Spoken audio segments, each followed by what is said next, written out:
Well, welcome back to the channel, and since my last vlog, I think the whole world has found itself in a completely different situation to anything anyone could ever have imagined, and it's all very strange, but I hope you're all managing to keep yourself safe and keep yourself entertained.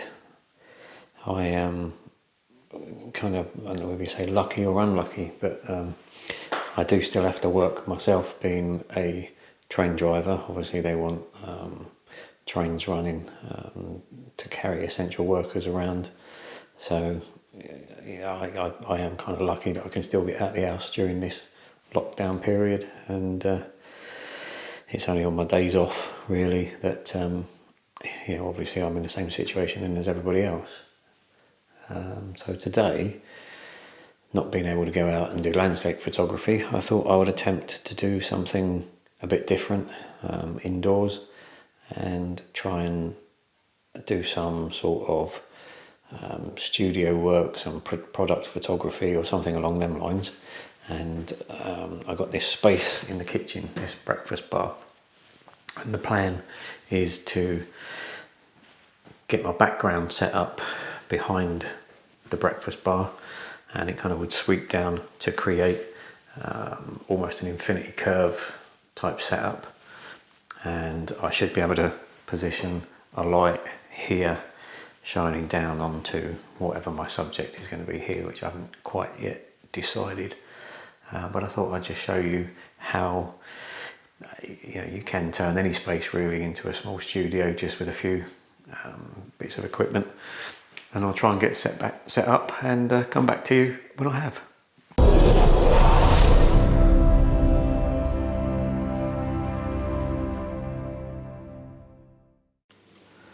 Here we have a very simple setup so far. I've got a couple of background stands and a roll of black paper which I've suspended between the background stands on a extendable pole, and then used a couple of clamps to clamp that to the pole.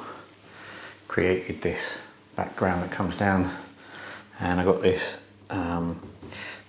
very thin sheet of like a dark perspex, which actually gives for some, if I just put that there, gives for some really nice reflections of whatever you're photographing. So that's the first stage of the set kind of built, and I've now got to try and get together a light setup and a subject. So I'll get the light set up now, and then I'll come back to you after. Okay, so this is the light that I've chosen to use. I have a few speed lights, but I have this, it's a Godox Wistro AD360, and it is a strobe light still. It's like a flash that's been on steroids. It's equivalent to about 6 standard speed lights. And what I actually like about it is it's got this bare bulb, the same as you would do a studio light, and 360 watt power is more than enough for my needs at the moment. And I'll just get that set up and show you how I set it up, and use a boom arm to get it up and over the top of the makeshift studio.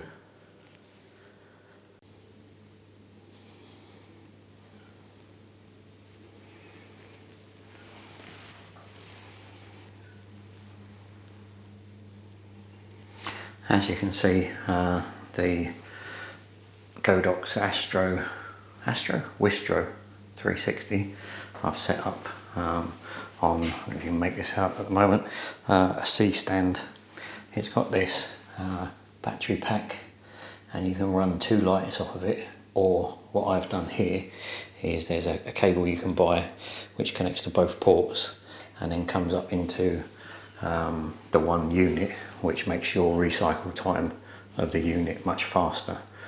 To me, I've never needed really fast recycle times. I don't do many portrait sessions or anything like that, so this setup for me works really well at the moment, and as you can see there's the bare bulb that I was talking about, so it's not the same as a standard speed light. It gives you a much nicer even light, like a proper studio strobe would do. Now it's on, I've got it clamped into this device, which basically is a connector for any Bowens mount light modifiers, and once I've got this set up, it's then a matter of choosing what light modifier you would like. I've got a choice of 2 or 3, be it octaboxes or square softboxes, strip boxes, beauty dishes. The list is endless really, so we'll have a look and we'll get a light modifier on it and then get it boomed up over the top of the background area here. Right, as you can see we are now set up. What I've got here is the Wistro 360 into a C-stand on a boom arm, into a softbox I've got on at the moment. I think this is a 60 by 60 Lasterlight Easy Box. I think it was the original one. It's got 2 layers of the white diffusion panel in there to soften the light, and I've actually put on this egg crate, which is a grid which really helps narrow the light coming from it. And as you can see, I don't know if you can see, but I'll try and show you here. It's set up, it's not pointing directly at the subject, it's just kind of skimming the front of it, just to put some light on the subject onto this right hand side and keep minimum amount of light off of the background. Now what I like to do first off is, once I've got a rough setup, this is the trigger I'm using, which is again a Godox X Pro wireless trigger, which works in conjunction with the wireless dongle, I don't know if I can, which is just, well, it's actually on the bottom, it's actually just here, the wireless unit that plugs into the side of the flash there. Now what I like to do is turn off the wireless trigger and take a shot. Now I've actually put this at a shutter speed of 160, at the moment ISO 100. The aperture is irrelevant at the moment. I'll take a picture, obviously the flash doesn't fire, and I've got a completely black image. And what that tells me is that there is no light leaking from anywhere else, so all the light that I get is now going to come from my flash. So I turn the wireless trigger on,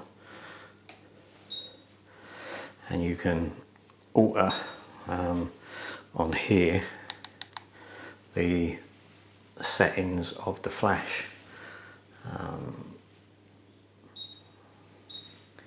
Is that focusing? I'm not sure, but you can see at the moment I am like full power, and then half power plus 0.7, 0.3, and then half power, and like most things it goes down in third of stops all the way down to 128th power.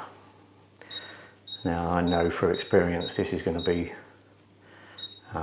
it's going to want to be on about either a quarter or half power.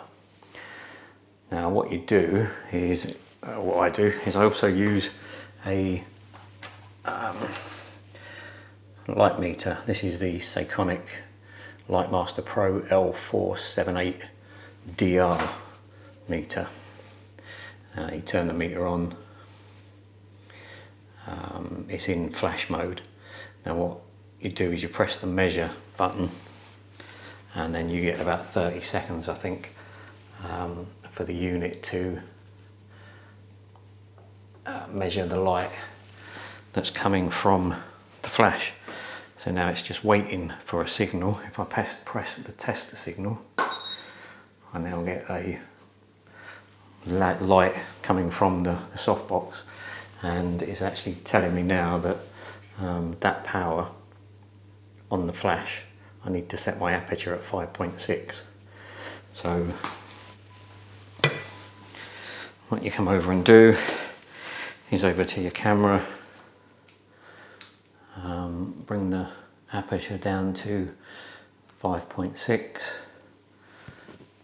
I've already got this pre-focused. I use back button focus again, so I don't have to always, if I was to use the standard trigger, it could be hunting for focus all the time. By using the back button focus, I set the focus, it's now set, and I don't have to worry about it hunting. So with 5.6, I now flash, and that should give you the correct exposure that the light meter says. Now obviously there are creative decisions to be made from that point. You might want a bit of fill light from the left hand side. You can use a second light or a reflector, but that's basically how I set up my little mini home studio. Now it's just a matter of finding the right subject.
Well, that's some images that I've managed to take from this afternoon's session.